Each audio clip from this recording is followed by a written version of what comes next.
In this video, I'm going to be breaking down exactly how I went from 0 to 20K a month in my agency and consulting business. I'm going to be running you guys through the entire process of getting leads, my funnel, everything like that. And so to jump straight into it with a foundation, the four common things that I see people struggling with in the high ticket space, in the online business space in general, is four different things. It's inconsistency of leads, low quality of those leads, of those prospects, price resistance, and no systematic growth. And so now jumping into the three pillars that have been able to catapult my own growth and our own success.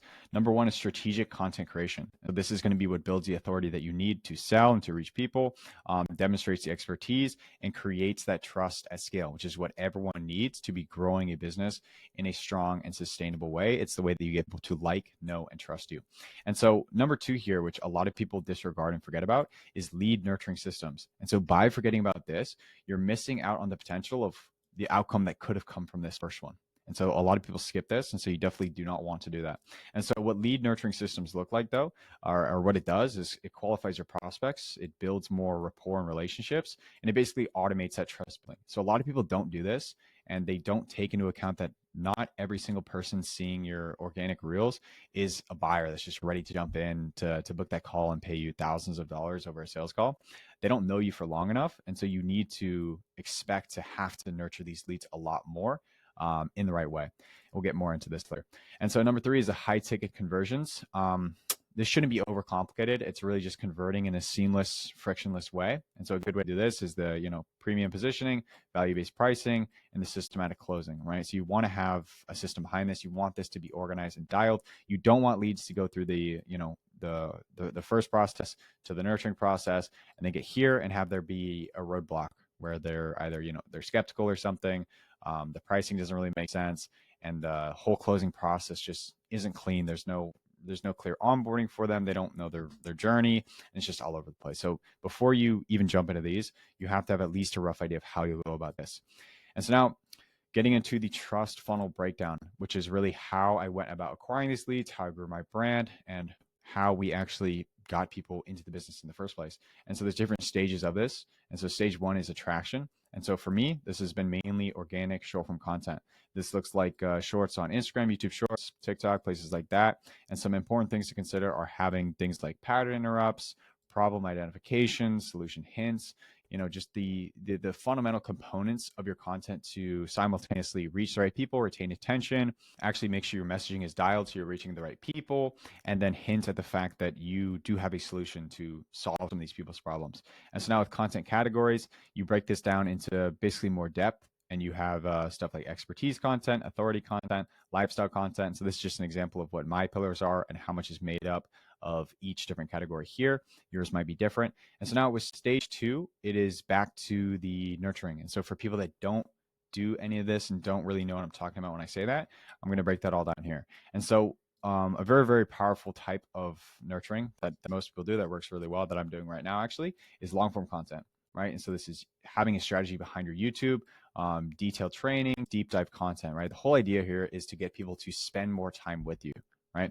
The reason behind that is because if people are spending, maybe 30 seconds with you on a few short form videos, it's not enough to build that relationship with the lead and get them to like, know, and trust you more.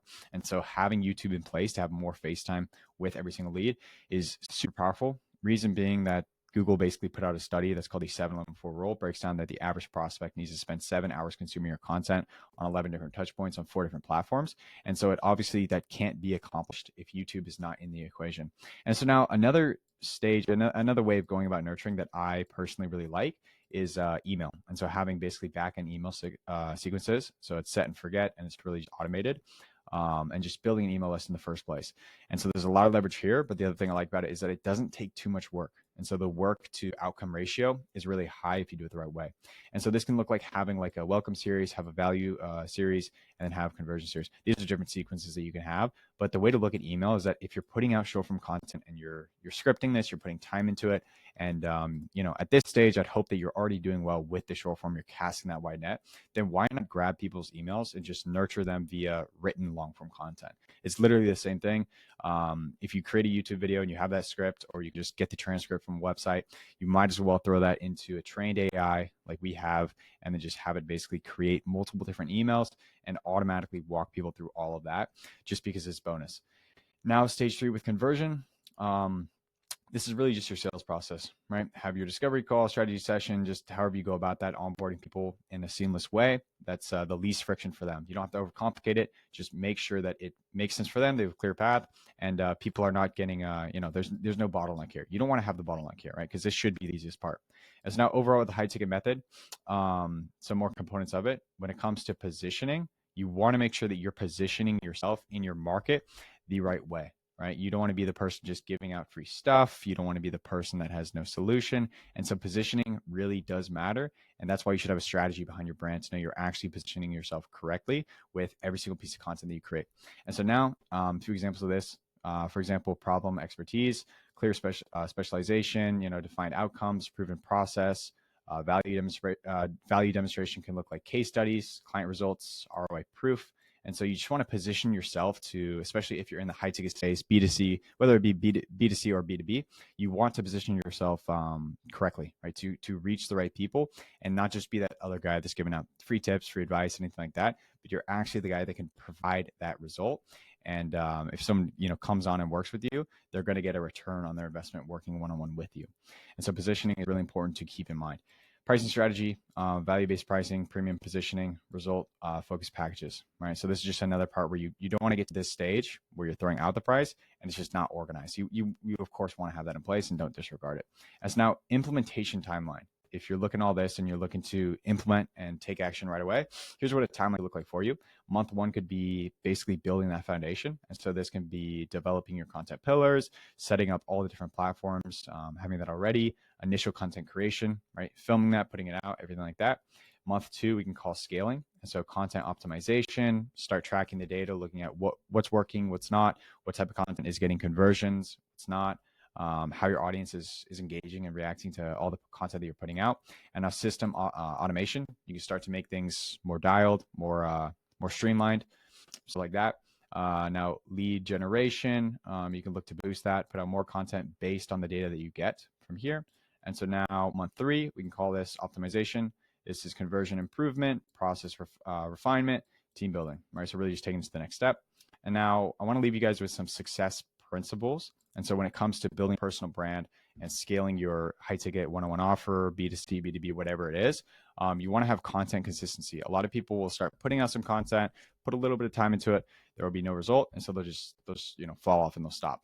So you want to stay consistent and see that play through, but also do it the right way in the first place. I'm a huge advocate of actually doing it the right way, having a strategy, and actually making this predictable. A lot of people go about it, and it gets a bad rep to even put out organic content because of all the guesswork that people do. Right? They don't get the results they want because they're not actually having that strategic intent with what they're doing.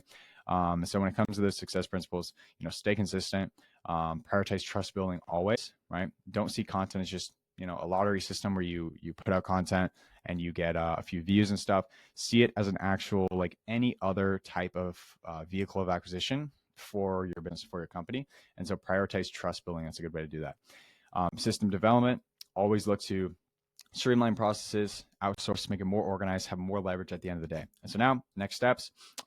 If you're still watching right now and you're someone that's a coach, info seller, or you just have a service-based business, you're looking to scale on social media, that can help you. You can get more leads for that. You can grow your presence, and at the end of the day, make more money, generate more revenue. What you could consider doing is booking a strategy call below directly with me. I'll leave in the description, where I'll basically give you a custom roadmap.